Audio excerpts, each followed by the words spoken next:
So I spent a year not posting because I didn't want to be a douche. 2 weeks ago, I dropped my first YouTube video, and I have to say I'm pumped to see how well it did, but also how inspired I felt putting it out into the world. Let me bring you back. So about a year ago, I set up a recording corner in my studio where I'm sitting right now. I bought a teleprompter, I bought a wireless mic, and then I said that's not good enough, so I ended up buying a Shure mic, and I actually love it. I sent photos of the setup to a couple of my videographer friends, said, hey, what do you think here? And I told my wife I was opening a YouTube channel, and she said, what the hell are you doing? You don't have time for that. You're doing enough. That's what she says when I generally tell her about new adventures. But then I didn't post for 12 months. A few months ago, a friend of mine told me something about how some of his peers see me. And I hadn't been able to stop thinking about it. It's creative peers in our city. Where I'm going to get to is this is going to look like an essay about a YouTube channel.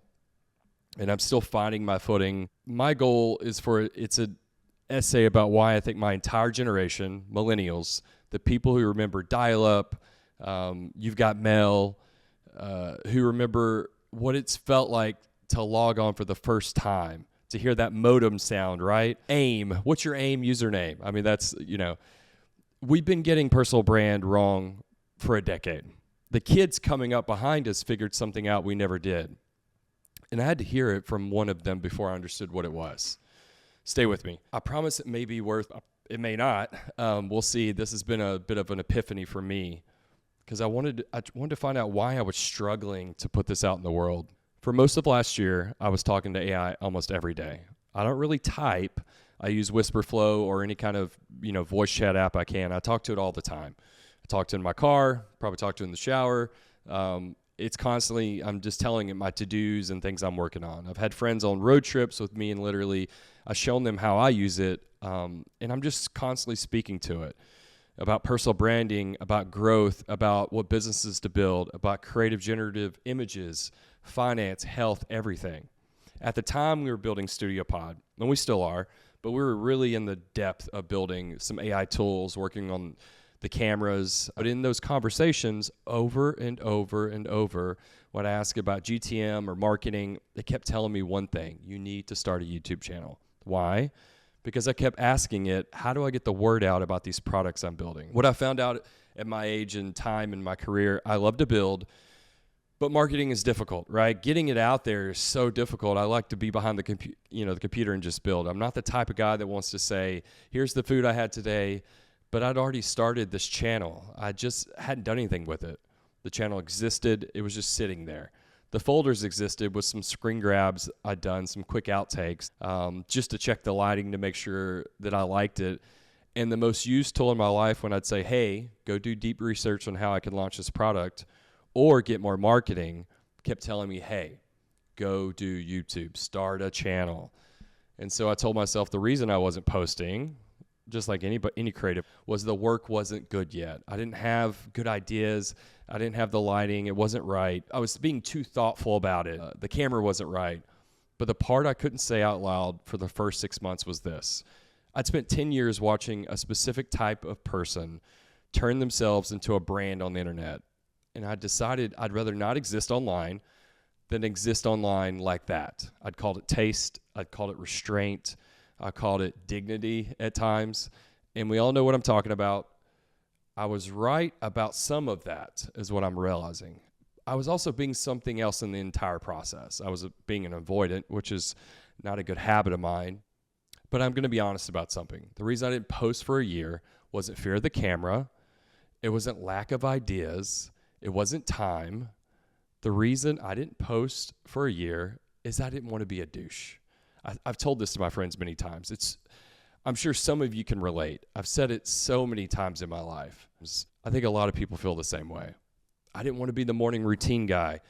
I didn't want to be I quit my corporate job to follow my purpose guy, even though I did about 11 years ago. I'd watched these people multiply for more than a decade, and I decided I'd rather not show up at all than show up as one more of them.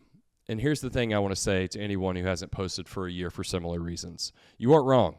You weren't being an avoidant. I was, but you were being right. There is a way to be on the internet that is cringeworthy. Watching 10,000 people do it badly is a legitimate reason to not want to join in.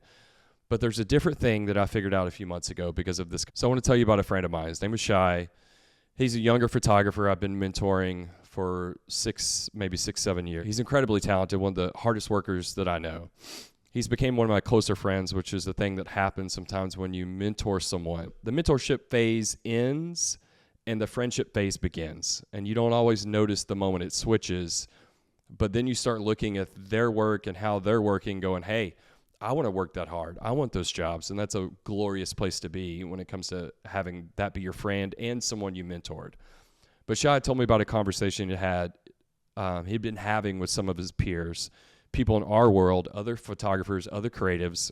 And he said, paraphrasing, people are asking about you and how I work with you, and they've seen the work, they know your name, but they don't really know who you are. They think you're intimidating. And the biggest thing he said was they think you're a mystery. It's who I am, this enigma.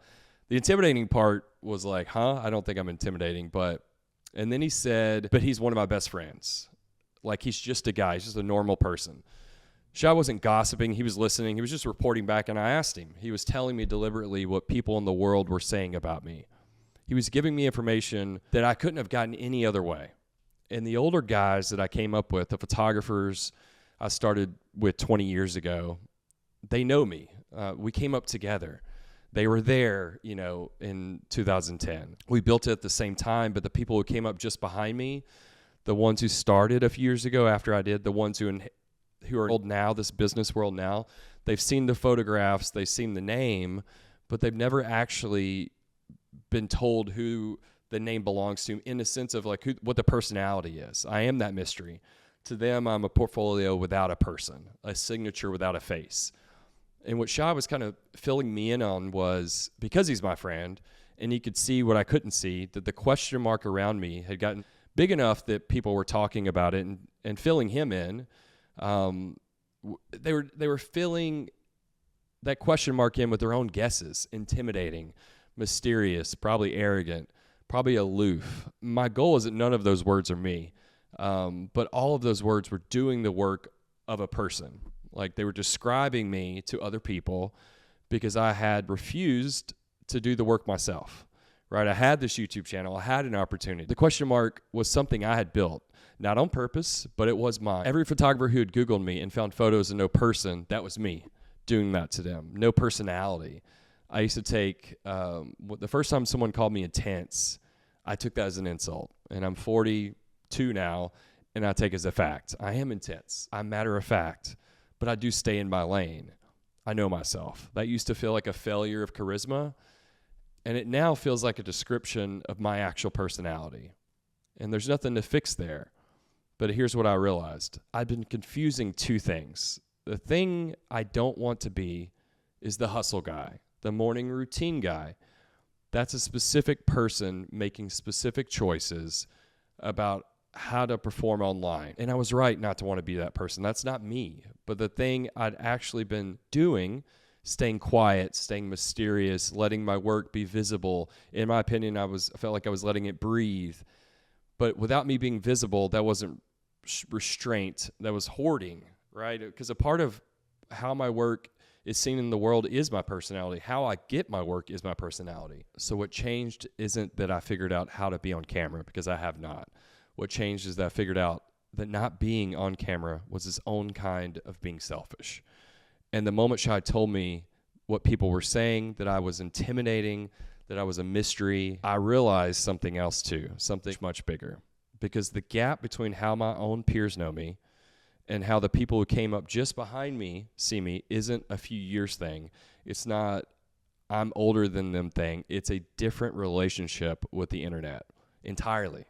Right? And once you see it, you can't unsee it. There's another piece to this, and it's about timing of when you got on the internet. If you're a millennial like me, you experience the internet as a place you opted into. You remember life before it. As I said, we had AIM growing up. I was chatting with all my friends at 17, but nobody else could see that. It was private. Every time you post something, you're crossing a line you remember not crossing. I believe that's why it feels so foreign. I believe that's why it felt so uncomfortable for me personally. I'm making that decision each time, and I know the ramifications of what it can bring. That line is what makes posting feel like something, like it counts. If you're Gen Z, the line doesn't exist. You don't remember a version of yourself that wasn't online. To you, posting isn't an act, it's just being. The transaction to you doesn't feel like a performance because you've never lived in a world where it would have felt like anything else because that's all you know. You can see this difference in the videos people make. There's a thing actually called the Millennial pause, and it's real. I know I do it. I know our parents do it and our grandparents do it, but it is a well-documented phenomenon. When someone in their 30s or 40s hits record on their phone, there's a half-second pause before they start talking. I've done it. You know everyone who's done it. That pause is them checking, am I recording yet? Have I crossed the line? Have I started the performance yet? And Gen Z doesn't have that pause. They have the opposite. They call it the Gen Z shake. They hit record while the phone is still moving towards their face because it's so natural. Like they grabbed it spontaneously. Like they had no time to check at all. They're not even thinking. They're just going. And here's what I think is fascinating about this. Both of those are performances. The Millennial pause is a performance of communication. The Gen Z is a performance of not performing, if we want to say that. But neither generation is being more authentic. I think they are. I think the difference is that the Gen Z performance is easier. It's more natural. Because they never internalize the line they're now performing, not seeing. Like that line they're crossing, they're just not fully aware. And we thought refusing to post was a refusal to perform, but it wasn't. Not posting is its own performance. I know it sounds really crazy. For me, it was a performance of restraint, of dignity, of being above it all. For an audience of mostly myself, let's be honest. But the thing we thought was a refusal to participate was actually a different kind of participation. Maybe being self-aware isn't a virtue. Maybe it's a tax I've been paying for 15 years. I read a version of that in an article, and it hit me pretty hard, I have to admit. I'm not telling you to start a YouTube channel. I'm not telling you to post. I'm not telling you anything. I'm telling you what I figured out for myself, what my epiphany was throughout this process, which is that the thing I was avoiding, being mistaken for the people I didn't want to be mistaken for, isn't avoided by being silent. It's avoided by showing up and then people seeing how people see me and seeing if I feel authentic and how they see me. The way to not be the LinkedIn influencer guy is to be a person on camera talking about real things like a human. But I know I've spent years building businesses that didn't need me to be visible. They didn't need me to have a face. They didn't need me to have a name. And I built them carefully and quietly, and they all work. They all run. I'm proud of them. But I haven't been findable since 2020, since COVID, not really, since I had a family. Not the way the older guys who mentored me were findable. And in 5 years, when there's a young photographer in the city who needs somebody to take a chance on them, I want them to be able to find me. I want them to know who I am and how I can help. And that's the reason this channel exists. For me, it's kind of a journal, something public enough that the right people can find it. 2 weeks ago, I posted my first video. I'm 42 years old. It did okay. It did better than fine and better than I expected, to be honest with you. And I'm not going to pretend like I don't care. But here's the part I want to leave you with. The shape of the year I didn't post, the folder I made, the takes I didn't share, the conversations I had with an AI about a channel that already existed. That was the shape of a person trying to be so careful about something that didn't reward carefulness, right? It's a void into the dark. I was doing nothing. And what is that? What does nothing actually give you? Nothing. It rewards the opposite. So posting badly was always going to be the price of posting well. Like, this is probably a horrible video, but the hope is the next one's better. And a few of the people I followed in the Cut 30 world with Oren a year ago, I did 2 or 3 of those, and then I stopped. They kept going, and they're doing incredibly well. I'm proud of them, but I've gotten to see the fruits of their labor, and I got to see it like a tangible example, what would have happened if I would have kept going. So I'm not going to tell you the wait is over. Maybe it isn't. But maybe like me, you've been confusing two things. And maybe what you actually need is to figure out which guy or which girl you didn't want to be. And then go be a person who isn't them. Loudly, publicly, without a pause. Because if you're my age, you don't have the shake, that's for sure. That's the episode, and I'll see you in the next one.